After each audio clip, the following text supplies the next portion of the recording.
Tâm An mến chào tất cả các bạn và anh chị em. Khoai lang là một món ăn dân dã rất là quen thuộc hầu hết với mọi chúng ta. Hôm nay Tâm An chia sẻ cách làm cái món khoai lang nướng trứng không những thơm ngon mà nó rất là bổ dưỡng. Khoai lang mà mình làm theo cách này, trẻ em và người lớn ai ai cũng sẽ rất thích. Nếu anh chị em mình thấy thích thì cùng Tâm An vào bếp thực hiện cách làm món khoai lang nướng trứng hôm nay nha. Ở đây mình có 1,5 kg khoai lang. Khi anh chị em mình chọn cái khoai lang để mình nướng á, thì mình sẽ dùng những cái củ nó to như vậy, nó tròn như vậy thì cái phần thịt ở bên trong nó không có bị xơ. Mình nướng lên á, cái củ khoai nó sẽ rất ngon. Để cái củ khoai lang khi mình nướng xong á, ở bên trong nó không có bị khô mà nó mọng nước. Bây giờ mình sẽ luộc sơ cái phần khoai lang này. Nếu mình cho khoai lang lên mình nướng trực tiếp á, cái củ khoai lang nó dễ bị khô lắm, ăn không có ngon. Giờ mình cho một tí xíu muối vô trong cái phần nước luộc khoai lang. Khi anh chị em mình thấy cái nước trong nồi nó sôi rồi, bây giờ mình sẽ đậy nắp lại và mình sẽ nấu cái nồi khoai lang này trên bếp 10 phút. Sau khi mình luộc khoai lang được 10 phút rồi, bây giờ mình sẽ vớt cái phần khoai lang này ra. Khi mình luộc khoai trước như vậy, cái độ chín của nó khoảng 50%. Mình nướng á, cái phần khoai nó không bị khô mà nó rất là ngon. Anh chị em mình có thể nướng trên bếp than hoặc là nồi chiên không dầu hoặc là lò nướng đều được. Hôm nay mình sẽ nướng khoai lang trong cái lò nướng, và trong cái lò nướng ở bên dưới á, mình sẽ cho thêm một cái chén nước. Cái chén nước này nó sẽ giúp cho cái củ khoai không có bị khô trong cái quá trình mình nướng. Bây giờ mình sẽ cho khoai vô. Mình sẽ nướng ở cái nhiệt độ là 200 độ C. Thời gian nướng cái củ khoai lang là 20 phút, hai lửa, lửa trên và lửa dưới.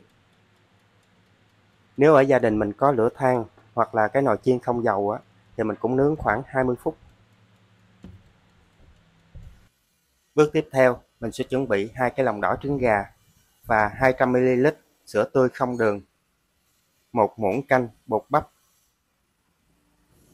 Giờ mình lấy một ít sữa tươi, mình cho vô cái phần bột bắp, rồi mình khuấy lên để cho cái bột bắp nó tan ra. Tiếp theo, mình sẽ cho vô trong cái phần trứng này 1 muỗng canh đường. Giờ mình sẽ đánh tơi cái phần trứng này ra. Nếu mình không đánh tơi cái phần trứng này ra, khi mình làm cái món ăn á, nó sẽ rất là tanh. Mình đánh trứng lên, mình thấy nó chuyển qua một cái màu vàng nhạt như vậy nè, là trứng nó đã tơi rồi. Bây giờ mình sẽ cho hết cái phần sữa tươi vô. Mình làm cái trứng sữa này nó giống như là kem vậy đó. Khi mình ăn chung với khoai lang á, nó rất là thơm ngon và béo. Giờ mình sẽ cho vô nồi và mình sẽ nấu cái phần sữa này. Mình sẽ cho thêm vô trong cái phần sữa này khoảng 20 gram bơ. Giờ mình sẽ nấu cái phần sữa này. Anh chị mình sẽ để lửa dưới trung bình thôi. Mình để lửa liu riu, mình nấu từ từ. Mình đừng có để lửa lớn. Nếu mình để lửa lớn á, cái phần sữa nó bồng con. Vì sao cái kem á, nó không có được mịn. Cái sữa trong nồi nó cũng sôi lăn tăn rồi. Bây giờ mình sẽ cho bột bắp vô. Mình cứ cho vô từ từ thôi. Mình khuấy đến đâu á, thì mình sẽ cho bột bắp vô đến đó.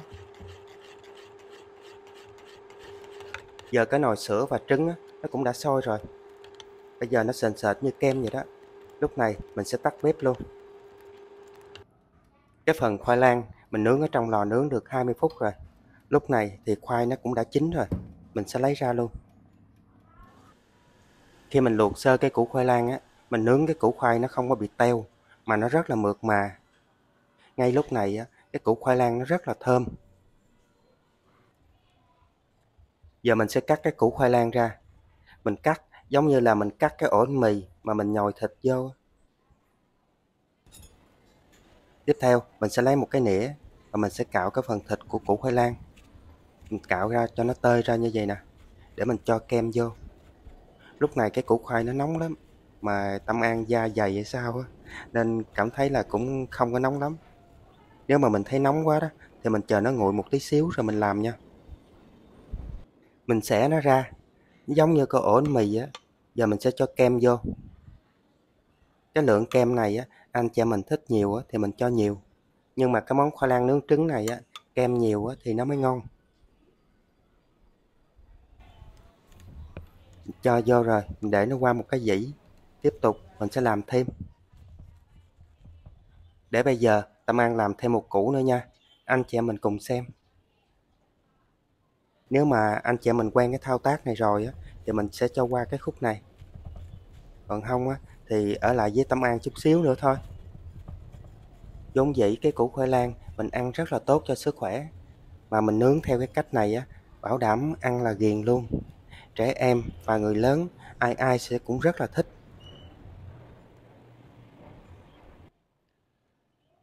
Khi mình múc kem mình cho vô, mình nhớ canh cho nó đủ hết cái lượng khoai.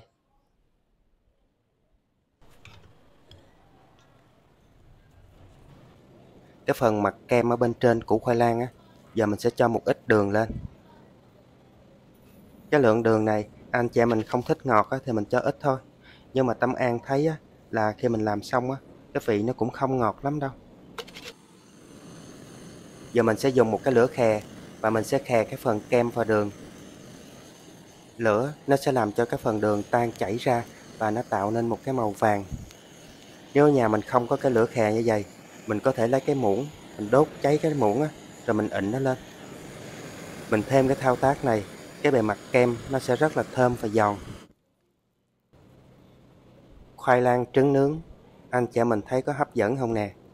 Tâm An đứng ở đây á, mà nó quá chừng là thơm luôn.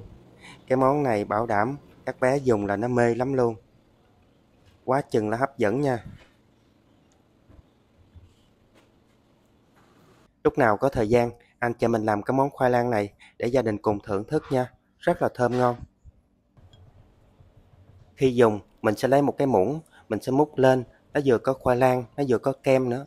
Hoặc là mình cầm cái củ khoai lang lên, mình lột cái vỏ, mình ăn giống như ăn bánh mì vậy đó.